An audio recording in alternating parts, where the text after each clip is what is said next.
morning and welcome to Tata Literature Live, the 11th annual Mumbai International Literature Festival and the first one to be completely digital, co-sponsored by Tata Steel and Tata Projects. Today we have a very special session lined up for you. Not only are we in conversation with Mr. Arun Shourie, but we are also launching his book, Preparing for Death. I would now like to invite Mr. Shourie, along with his family, and our very own festival founder and director, Mr. Anil Dharkar, to launch the book. Thank you. So, this is the bag from which emerges Arun Shourie's book, and Preparing for Death, which is quite an appropriate subject at this time of what the world is going through. And I'll ask Adit and Anita to hand over the book to Anita. And this is how all of Arun's books are launched. Every book of his has been launched this way, and we are doing it again this year.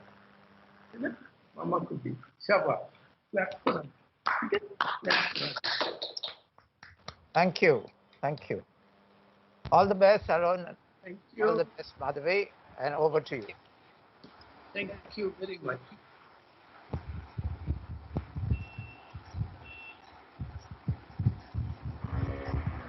Thank you so much for that.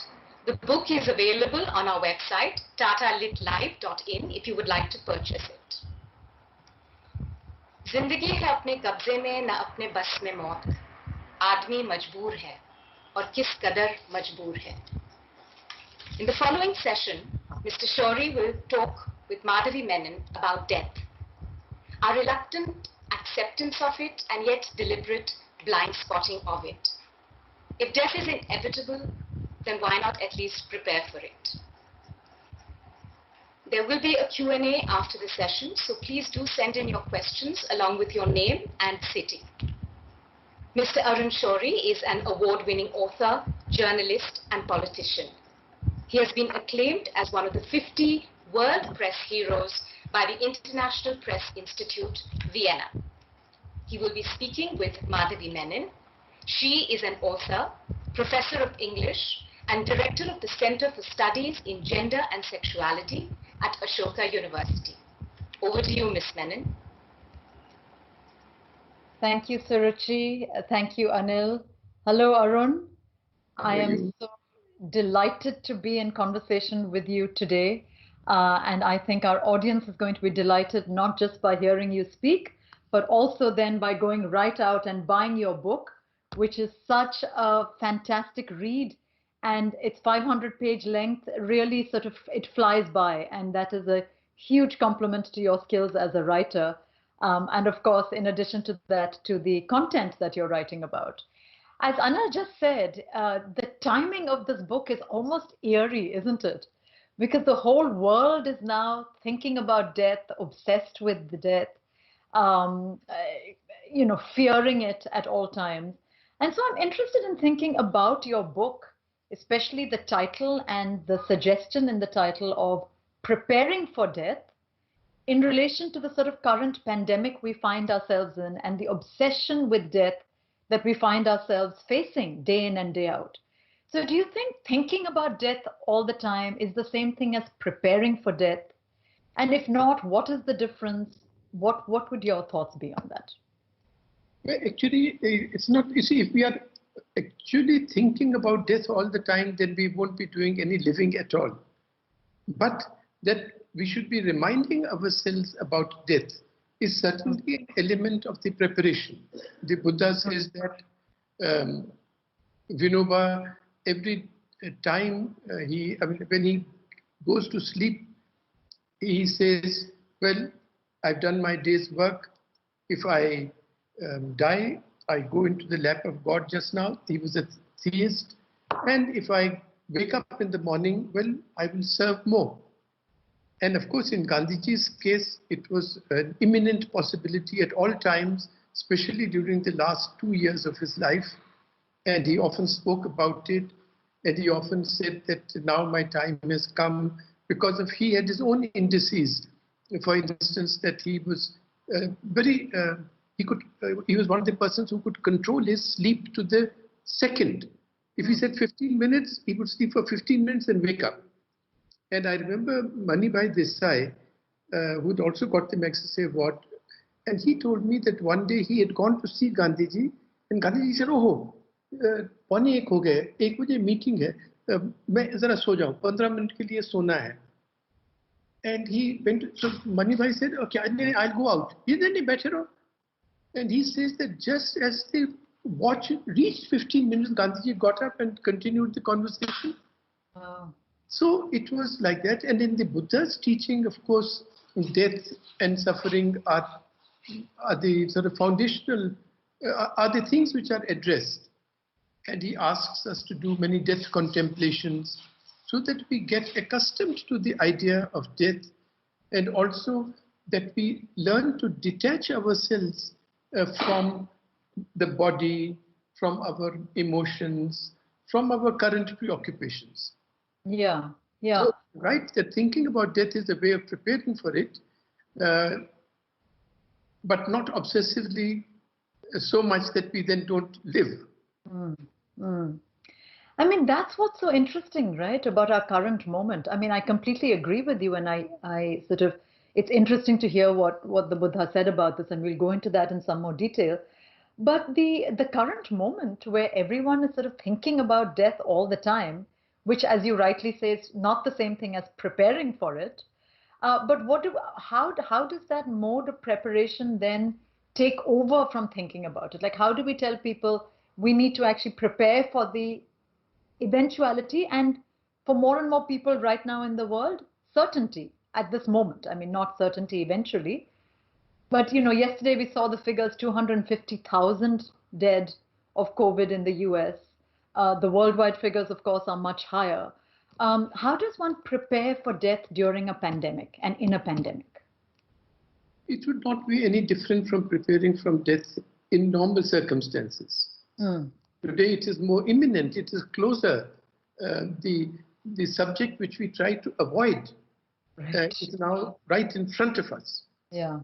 But otherwise, the preparation would be the same. And for instance, the exercises which are suggested, you see, the basic point is that at that time, supposing I'm now a COVID patient, or I'm just aging, or I have been stricken by an incurable illness, whatever the circumstance, I will be progressively losing control over my body. So that will be a matter of great distress.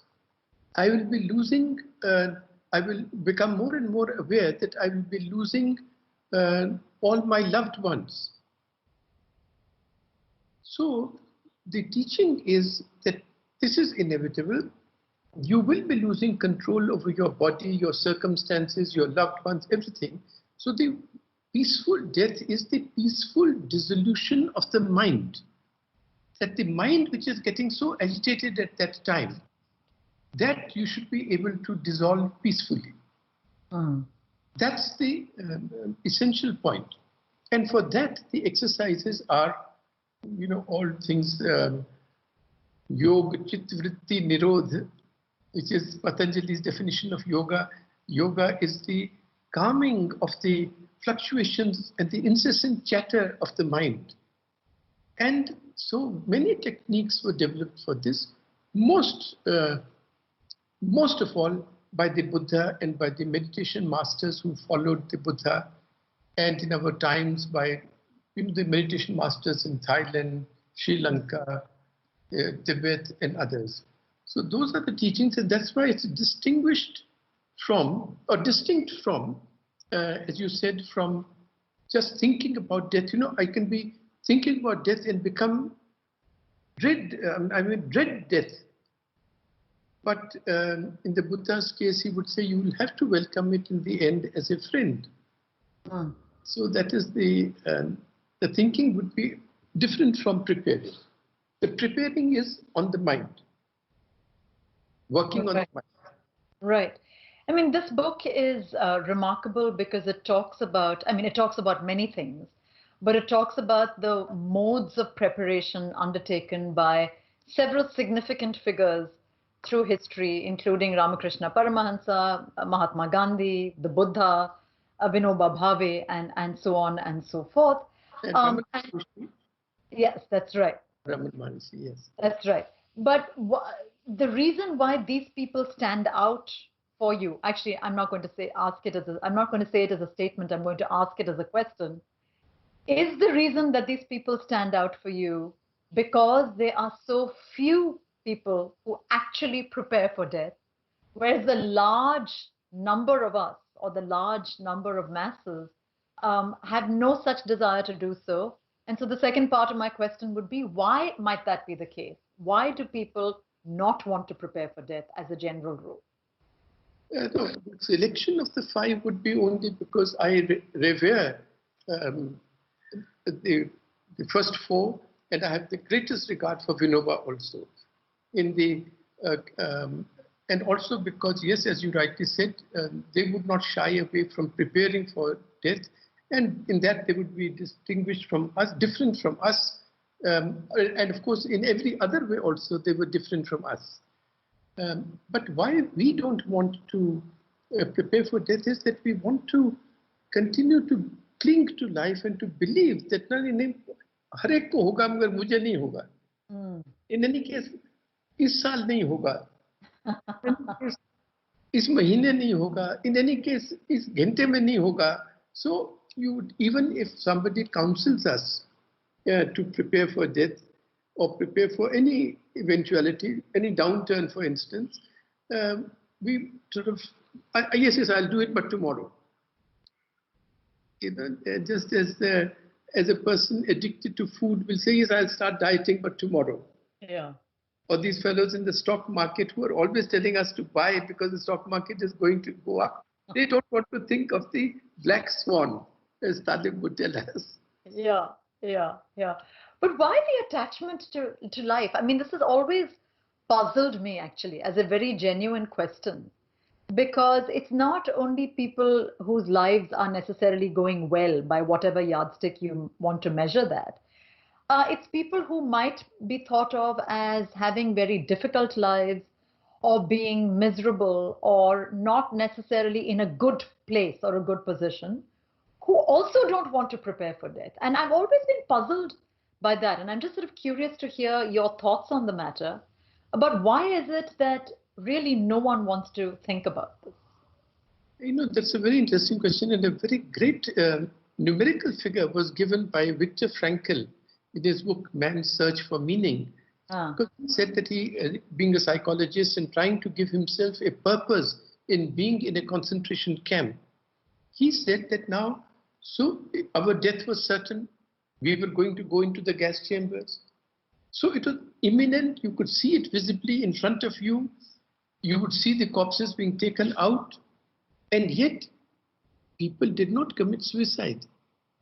Only 1 in 28 or so, if I remember the figure of a book I read 30, 40 years ago, committed suicide in any way, in the sense of giving up the sense of purpose and therefore just found to be dead in the morning.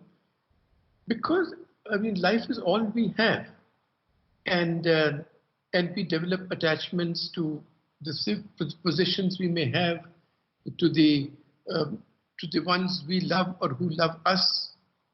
So that is, it may be, I mean, many people would say it is a survival instinct that leads us to love and to, for instance, if we didn't care for our bodies at all, then it will be difficult to survive.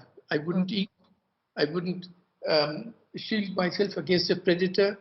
So attachment may be the result of merely a survival instinct. It's an automatic thing. But the Buddha would say more than that, that attachments are not just for survival, but because we think that's the way that those are the things or persons or circumstances which give us happiness. And when we, now I will be losing all of that, and therefore I will be doomed. So it may be more than just survival. It may be that it gives us a positive thing in happiness. But even more than the sort of, what you refer to quite rightly as the survival instinct, aren't we sort of, in our sort of cultural structures that we have created over the centuries, sort of started to valorize this idea of living more and more and living longer and longer as an ideal to which to aspire? And just to use sort of two examples from either end of the spectrum, one is, of course, luckily not in India so much, but in the West, the sort of always this push against abortion, for instance, right? The idea that every fetus has a right to live, and this sort of obsession with living starting from that end, on the one hand, and at the other end of the spectrum, the sort of rush with modern medicine to try and prolong life no matter what. And so it seems to me that what you are saying, which is a sort of which is sort of more of a biological, psychological thrust, has also been created and bolstered by a legal, social sort of elevation of the idea of life. Do you think that plays a role? Well, actually, I mean, the Buddha and others thought it necessary to teach about death much earlier than the current medicalization of death, right, to prolong life. And the question of abortion and all was not a matter of great concern at that time to them, or not in the way it is in current discourse. But you see, we should distinguish these current debates from the general question about death and life and so on.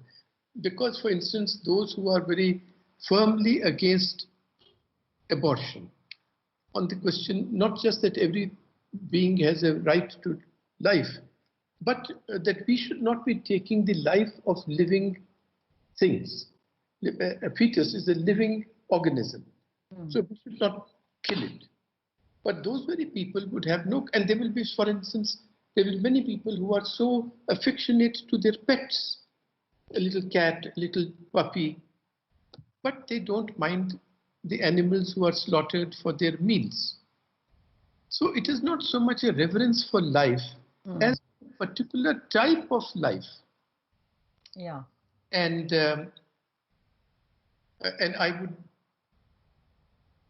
so I think the questions are distinct. On the point, the other side, that is not on the beginning of life, but on the end of prolonging it by extremely expensive medical procedures. I've given one or two examples just to make that point. At that time, in Gandhiji's time in 1942, a penicillin injection would have been a very advanced procedure. And when Mrs. Kasturba Gandhi is in the last days of her life, and with great difficulty, they are able to procure a penicillin injection. And the point is that she should be given that injection or not. And Gandhiji says, you see, now she's just a guest with us for a few hours. Please don't trouble her with injections. In a sense, he is saying, because at that time, maybe many, many properties, many benefits were inferred from that if I give an injection, then such and such things would happen and she would live longer, or whatever the circumstances were. And Gandhiji said, no, enough. And same thing in Ramana Maharshi's case. You see, he has on his left arm a little pea sort of tumor starts, growth starts, that is cut out. It becomes a lemon, it becomes an orange, it is cut out. Then it becomes, they say, a coconut or a cauliflower, a huge thing. And the doctors then say that actually we'll have to amputate the arm. And Ramana Maharshi said, I told you in the beginning that it is no use doing these surgeries, but who listens to me? In any case, no amputation, now stop it. So I've given both these examples for us to decide early on, so that we do not impose a very big sense of guilt on those who love us. That yes, at such and such time, for instance, when I'm brain dead or when the doctors say now he cannot be saved, then just please switch off, turn off the switch. Don't put me on these expensive medical procedures. So you are right that just as makeup and beauty and all have been made a fetish today and are really commerce rather than they are not going to add to my life in any way, the same way that it's almost commercial the way many things are being done in the last few weeks or hours of a person who is dead. I mean, I've seen this in the case of close relatives who were taken into ICUs and it was clear that they are not going to survive. And yet the doctors kept saying, "Nahi, ye kar dete hain, wo kar dete hain." I remember in one case, they said, this injection has just come and there's some... Actually, in my mother-in-law's case, a wrong procedure was done and her lung got punctured. And the doctor said, no, we must give this injection. No problem. We have to give 8 injections. So each injection costs 25,000 rupees. My God. Now, there was no doubt. Each of us immediately got the cash together, her daughters, all of us. And that, yes, she was precious. I mean, in any case, she was our mother-in-law and their mother. And she was very precious to us. We survived only because of her strength. Said, no problem, take care. And another doctor came, he said, what is being done? Said, this injection, they say, it's a useless injection, don't give it. Nothing is going to happen, she'll come out to the hospital. And she did. After the first injection, none was given because this was the doctor on whom we rely a great deal. And whose word is the last word for us, Dr. Shumiron Nandi. He is sort of the dean of the Gangaram Hospital in Delhi. And, but you see, somebody thought, yes, it's a 25,000 rupees an injection. Okay. Yeah. And in a cousin's case, I know that she was in ICU. She was unconscious. And the doctors kept her for 11 days in that unconscious state, calibrating as to how much the family can pay. And when they decided that the insurance and all would not pay anything more, out. My God. That attitude is certainly, I'm completely with you on that this medicalization and making a commerce of death is not a good thing. Yeah. And we should all reflect on it. Yeah. But it preys on our sentiments, doesn't it? I mean, one of the most wonderful things about this book, I mean, there are many wonderful things about it, but it also does what you just did, which is intersperse stories and narratives of your own life and your own family members and friends into the book. And one of the narratives that really struck home to me, because it very much reflected how my father died as well, was the death of your mother. And when you talked about how she was pretty much gone, and you took the decision that let's end this here now, no point continuing. But then you go on to say something very interesting, and you say, to this day I sort of flagellate myself and wonder what would have happened. Would she have been able to come out of it? Because I've heard stories of people coming out of a stroke and ICU. No, actually she was, in a sense, the bleed in her brain was so extensive that the doctor said that she will, and a neurologist who is a family friend, is a very eminent man, and he said that she will not recover consciousness or awareness. So, should we continue? We can keep circulating liquids in and out, but it'll just be a circulating machine. Right. So I knew that there was no point in doing this, and so I did not want to burden my father with that decision. I did not want to burden my brother and sister with that. So I said, yes, do it. He said, we'll turn off the medication at 4 o'clock in the morning, and by 6 or 6:30, she will be gone.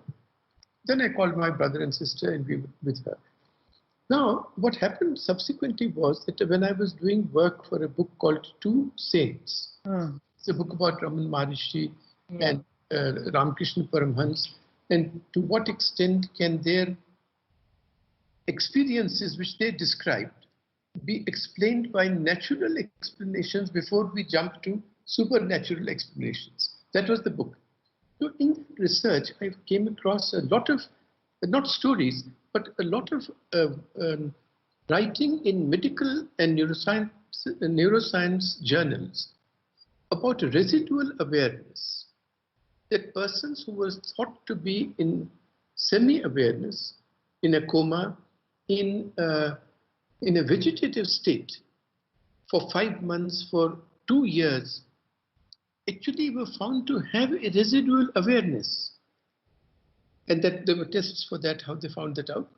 But when I read that, then it was certainly a problem for me that had I consigned of a poor and very kind and wonderful mother, the center of so many lives, that I had switched off the things. So, if I may say one point, that one way to assuage guilt that may overtake us when we switch off, when we turn off the switch for somebody else, is that we should say this about ourselves. That when I am in such and such a condition, and Dr. Madhavi Menon or whoever the doctors are, the team of doctors, they say, yes, now it's finished. Right. Turn it off. Don't leave that decision to your relatives. And take that decision about yourself so that you do not feel guilty at the time when it is necessary to take it for your mother, father, or anybody else. Speaking about your father for a minute, again, you talk about this in your book, how he was an early supporter of euthanasia and the idea of euthanasia. And again, that's something that fascinates me. And you might have heard recently in the recent New Zealand elections, for instance, the population voted to legalize euthanasia as well, and joining just a handful of countries that allow it. And I'm interested just to hear your thoughts about euthanasia, what you think that the figures you have studied in this book would think about euthanasia and think about it as well. Yes, I think they would have no doubt on the matter at all. The only person who hesitates at the time of death is Sri Ramakrishna Paramhansa, because he was childlike. See, he is resigned to death. Today he says there is a purpose to my illness, that is to take me from Sagun to Nirgun. Right. And then he's telling the doctor, but doctor, please do something. Paining so much. Can't you cure it? He's actually a child. He's just an innocent in that sense. And that is actually quite the description of a true mystic, that they behave like children and on occasion. So, so they would certainly think that, yes, no problem. When the time comes, you should do. And in a sense, Vinoba did that. Fasted to death. And Gandhiji took that decision in the case of Kasturba. So Ramana Maharshi in his own case.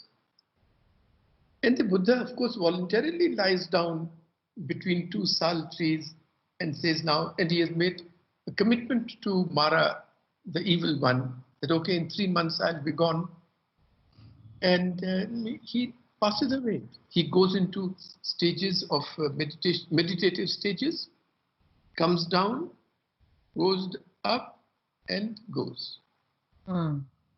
So, in that sense, they were all not just votaries of, but practitioners of euthanasia, of voluntarily dissolving oneself. In the case of modern medicine and so on, of course, these are very difficult decisions, and there is no doubt that, you know, if one's relatives are greedy and so on, and you have assets, and they may quickly decide that yes, this fellow is out now, send him out, and then start apportioning the assets. But there can be, I'm sure, legal remedies to that. There can be procedures that are prescribed.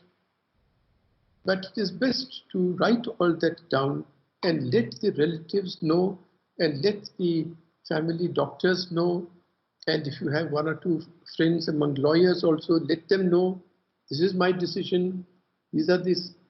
And you know, the various international organizations have worked now on the definition of death. Huh. Of brain death, for instance. So all those can be roped in for us to make a checklist for when a person's life may be terminated. What about the relationship to something like suicide, which again, to go back to the law, is is illegal in many parts of the world? Sorry? I missed the word. Suicide. Suicide. Suicide. Yeah. Which again is sort of illegal in many parts of the world. I've often wondered what that. I mean, I can understand the tragedies that suicide can be, but again, I'm just sort of wondering about it conceptually, about what our instinctive horror is at the idea of or thought of suicide. I think the suicide is certainly very different from euthanasia.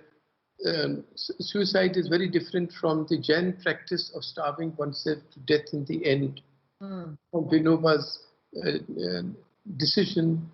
And that is a question that actually arose at the time of Vinoba. Some chap, busybody, went to the Nagpur bench of the Bombay High Court and filed a writ saying that this district commissioner is not fulfilling his duty because this man is committing suicide and he should stop it.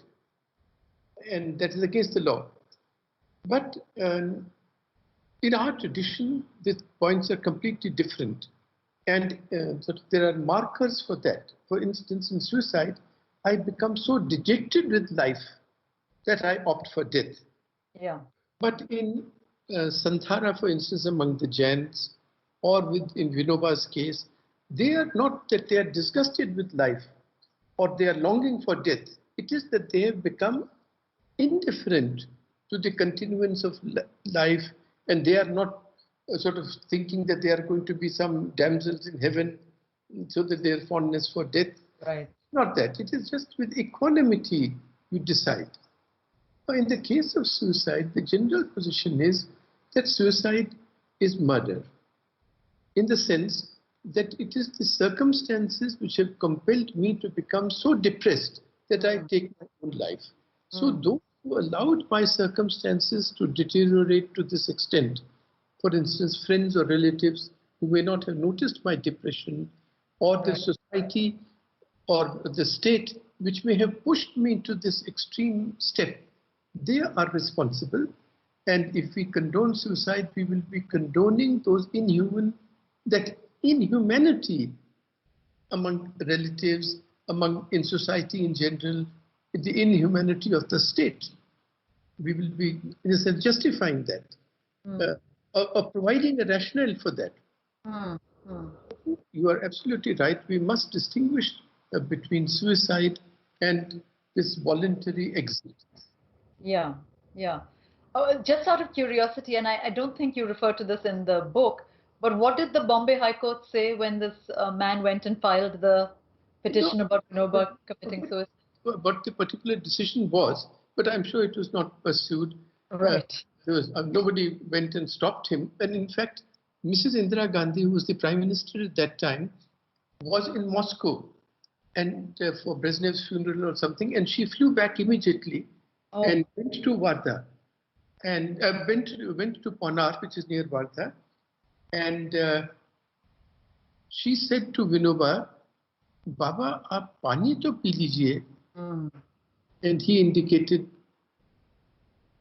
and instead he told her by signs that before sleeping every night, you do the mantra. That is, his mantra was that with inhalation you do Ram, and with exhalation you do Hari. Ram and Hari, and focus on that. And then you will go into sleep or go into death that way. So he said, you do that. So Mrs. Gandhi said, yes, I'll do it. Now what happens is, then she goes and sits in their dining room, and one of the persons sitting with her is the young doctor who was looking after, who was attending on Vinoba at that time, measuring blood pressure, pulse, this, that, and the other. He said, this is a very big problem for us because we have taken the oath to keep a person alive. And Vinoba and Baba, it was not allowing us to do. He doesn't take any medicine. He's not taking food. Of course, not even taking water. So are we not complicit in his death? So what should we do? So Mrs. Gandhi said, in such circumstances, it is best to listen to what the patient wants done. So I think there is a great distinction, and of course these are very subtle distinctions, and we can lay down hard and fast rules.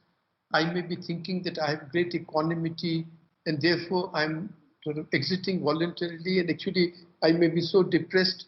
And one of the points about depression is that I won't recognize my own depression at that time.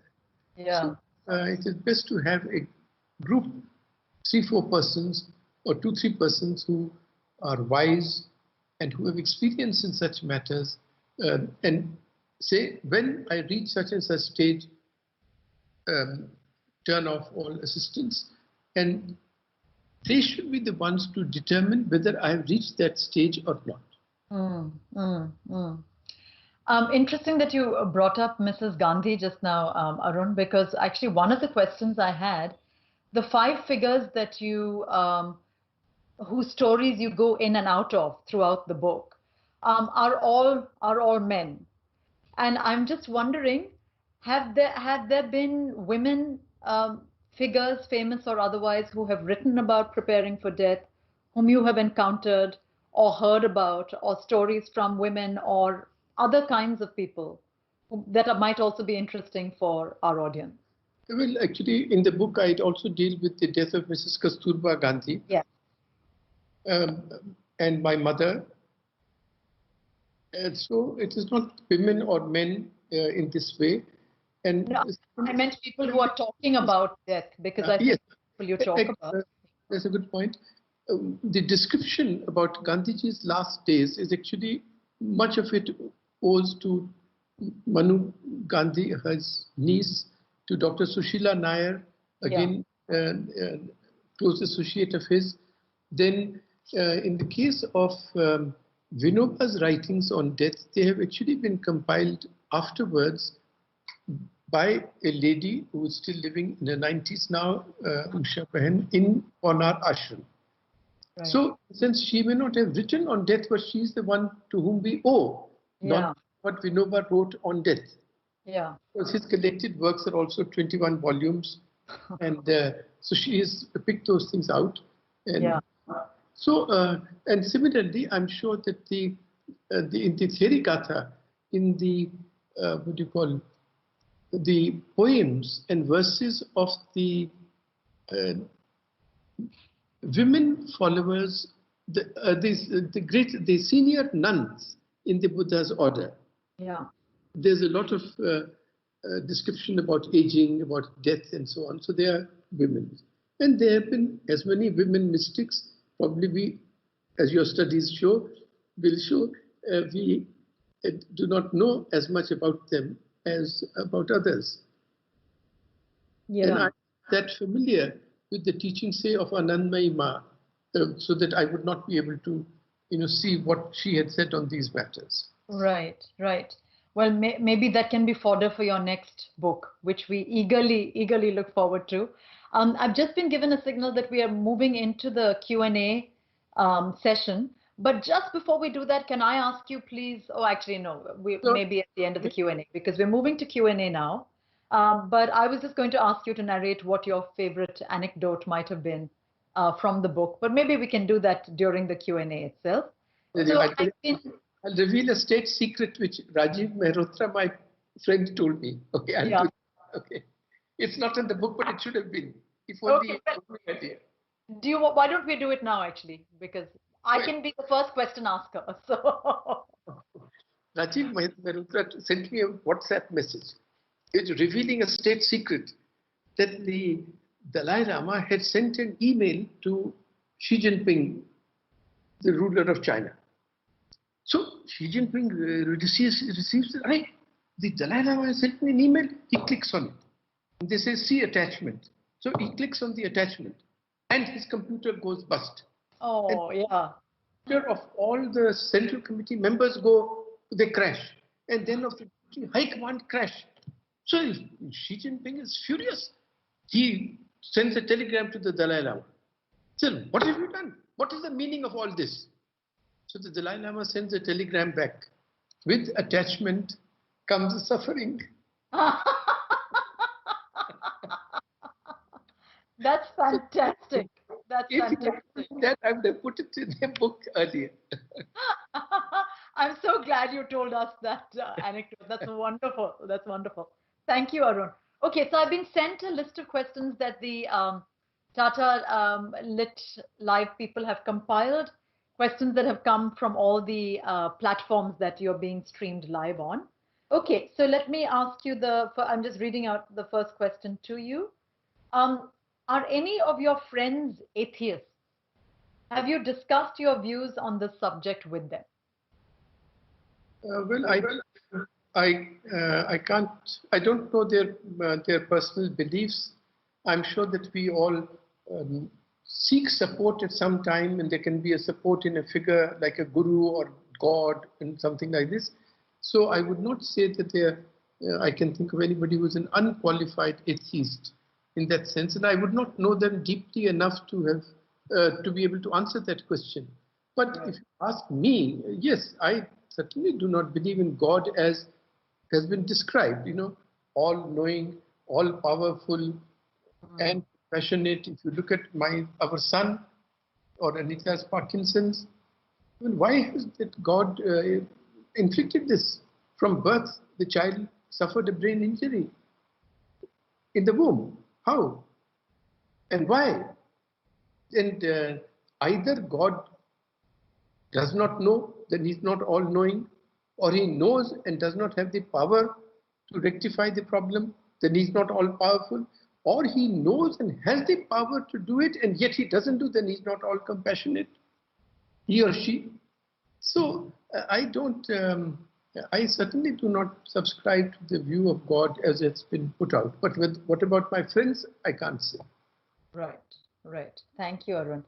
The second question says, for many people, fear of death is not that it will all be over, but that it will not.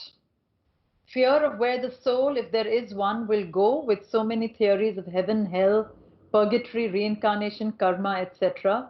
What are your views? And I just want to add before you respond, Arun, that actually your book does delve quite deeply into these questions. So it would be good to give the audience a taste of it. Yeah, you see, I feel that that's right. It's not just the fear of death, but what happens after that. There's the torture in the grave for people who believe in Islamic teaching, for people who believe in heaven and hell, how my body will be cut off and chopped off and then burnt, and then again it will come together, and again it will be chopped up, and then I'll be thrown into molten oil, boiling oil, and all these tortures. I feel, and I've argued this in the book, that all these are a way of assuring us that death is not destruction.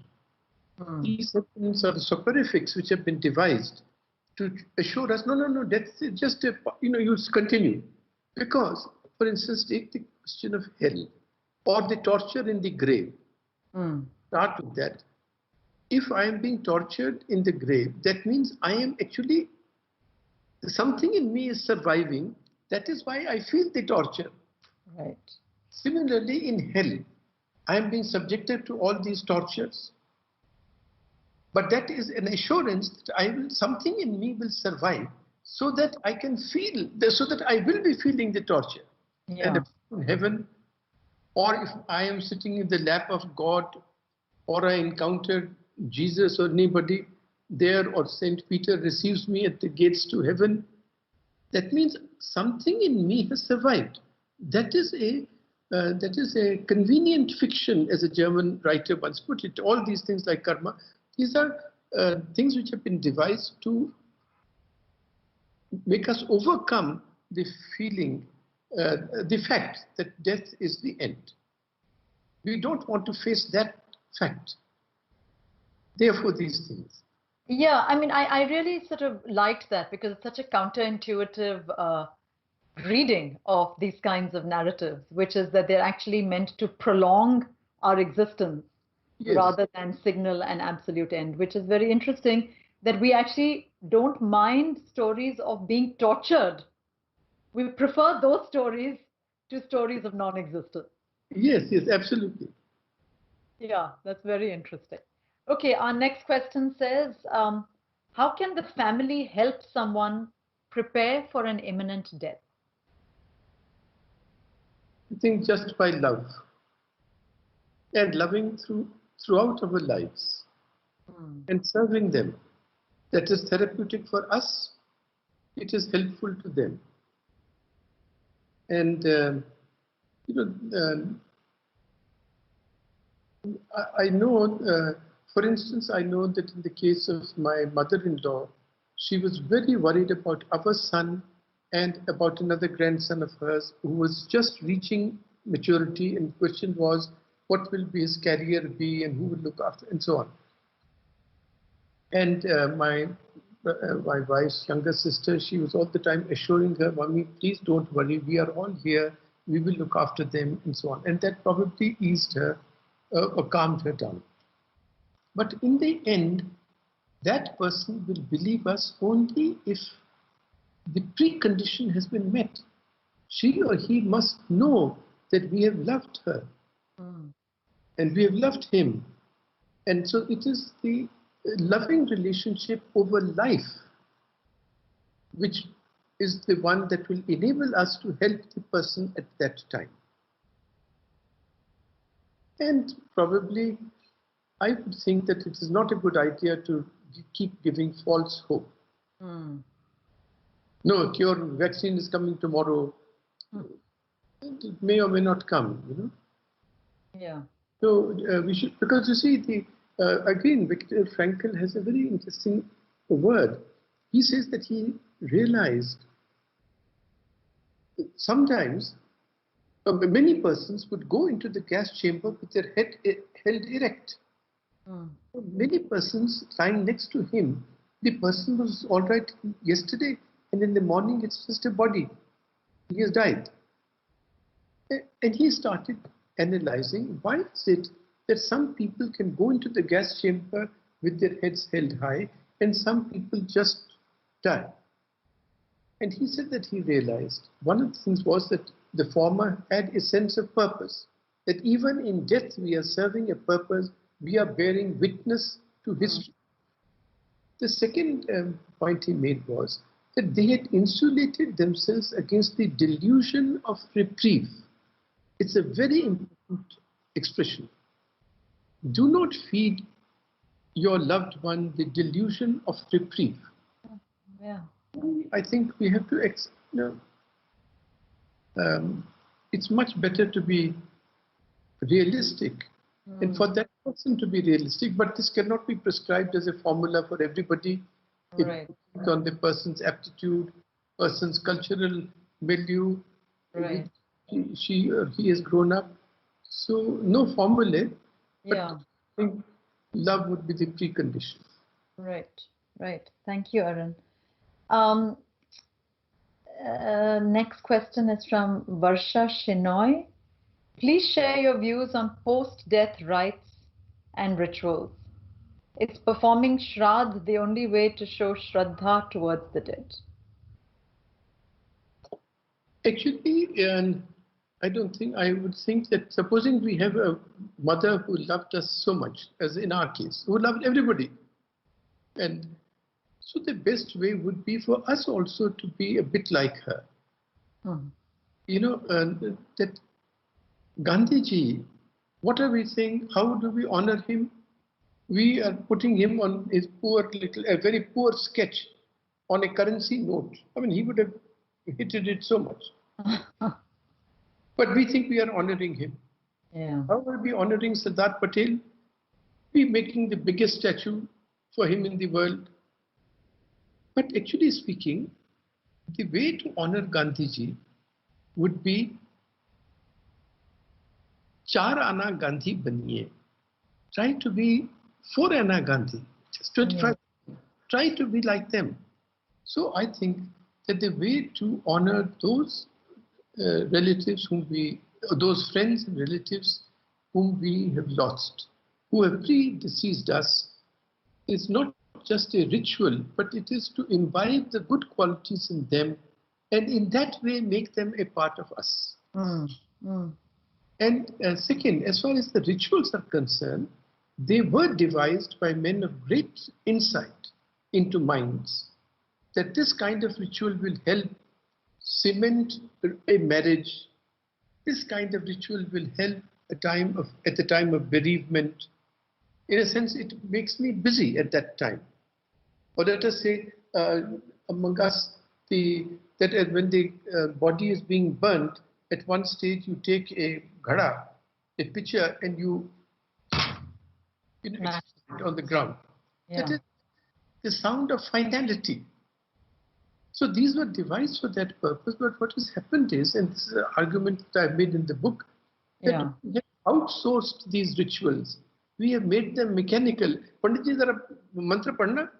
Nahi, zara jaldi kijiye na. Okay, time ho raha hai. So we don't know the meaning of the mantras in marriage.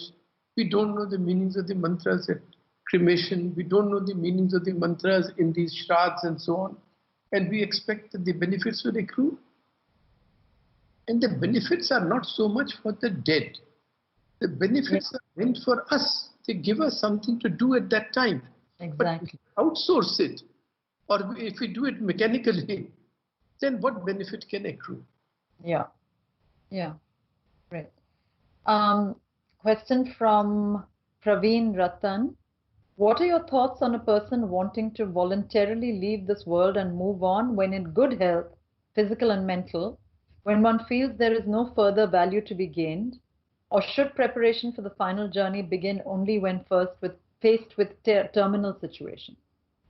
I would certainly think the second, because if we are in good spirits, a positive attitude of mind or even negative attitude of mind and in good health, we should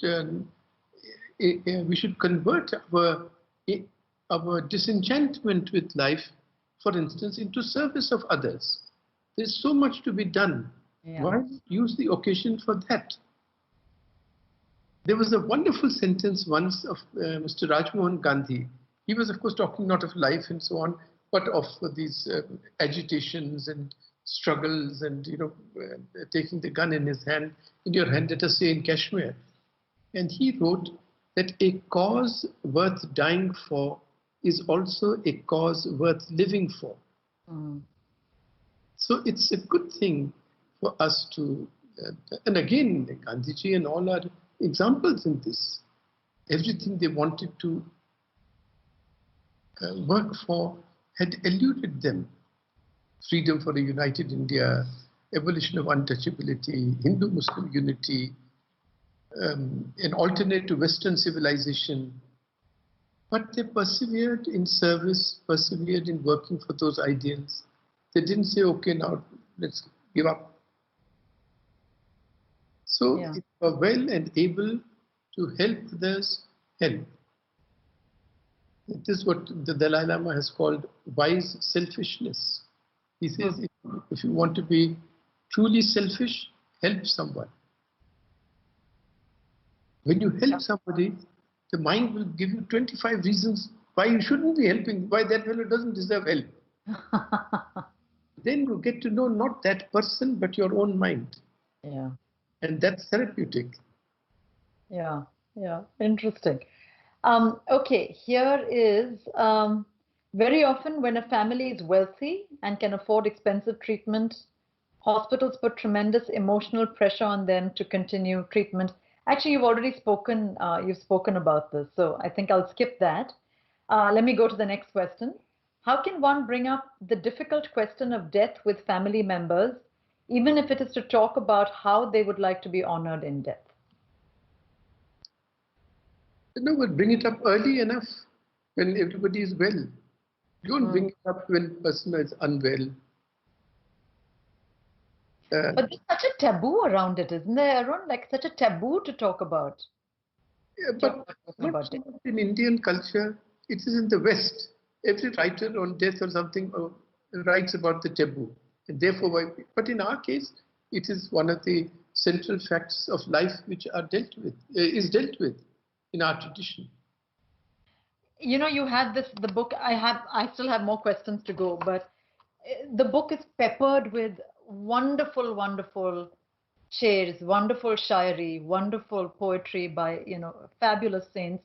But I think one of my favorites is the one with which you end, with Hafiz Jalandhari's Yes, share. yes. And, you know, I'm happy to read it out, and then maybe you could tell us why you put that at the end.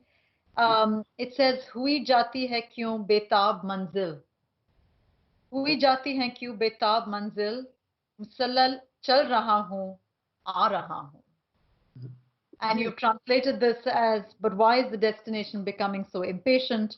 I'm walking towards it, I'm coming." yes, that's true. What a beautiful sentiment. Not that I am impatient to get there, but that's it. That destination is getting so impatient. Arey, why is it taking so long? Right, So right. I should not get impatient. Please, I am coming. Yeah. That is so. And I thought it was wonderful that you chose to end with that. Yes, it's a wonderful thing to end with. Yes. Yeah, yeah, that's great. I think we have time maybe for one last question. And this one says, actually, you've already answered this, I think, with your Dalai Lama anecdote, but let me ask it anyway. Humor often helps in the worst of situations. In your own experience, has it helped? Yes, I'm sure it helped. No doubt on that. Humor does help. Humor can deflect anger. In any case, sometimes the point is driven home much better by humor than by other ways.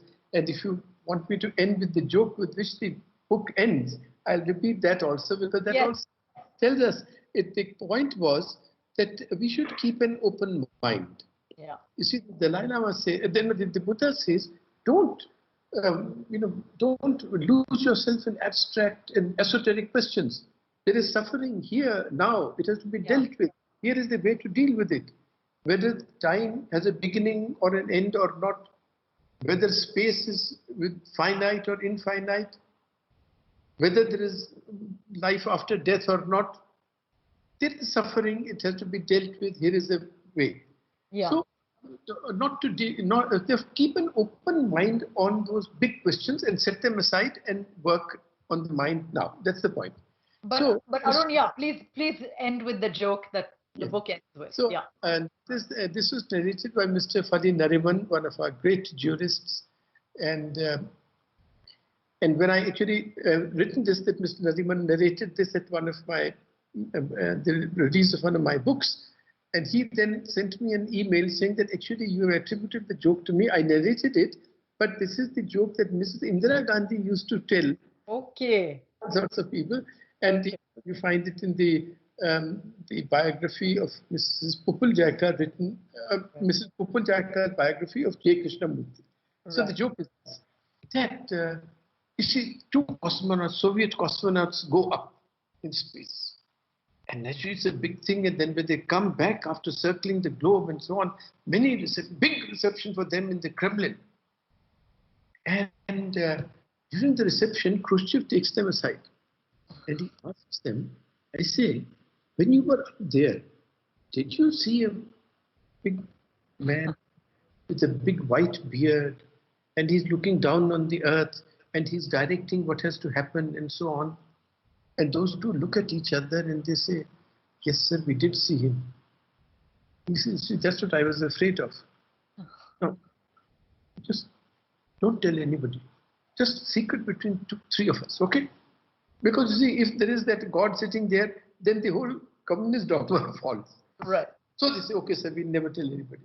So now then they go to a reception in London, reception in Paris, reception in Berlin, ultimately reception in Rome, in the Vatican, at the Pope. So when everybody is sipping wine and so on, the Pope takes them aside and he asks them, say, when you were there, did you see a big man with a white beard, flowing hair, and he's directing everything to happen in the earth? And they look at each other and they remember their promise to Khrushchev, and they say, no, sir, we didn't see anybody. So he says, that's what I was afraid of. But the secret between the three of us, don't tell anybody else. Because otherwise, if there is no God, then there is his dogma falls. So how to keep an open mind? Yeah, that's great. Thank you so much, Arun. I think that's all we have time for today, but it's been so enjoyable being in conversation with you. Thank you for the book and thank you for the chat. Thank you very, very much. Thank you. Thank you so much for that very moving and insightful talk. It evokes such a sense of sacredness in me. We'd like to thank our sponsor, Tata Group. Even though today is the last day of the festival, we do have lots of events lined up for you. So please do check them out at tatalitlive.in. We have the Good Doctorpreneur at 1:30 p.m., a panel discussion on making broad-based healthcare possible. Thank you so much. Hope to see you there.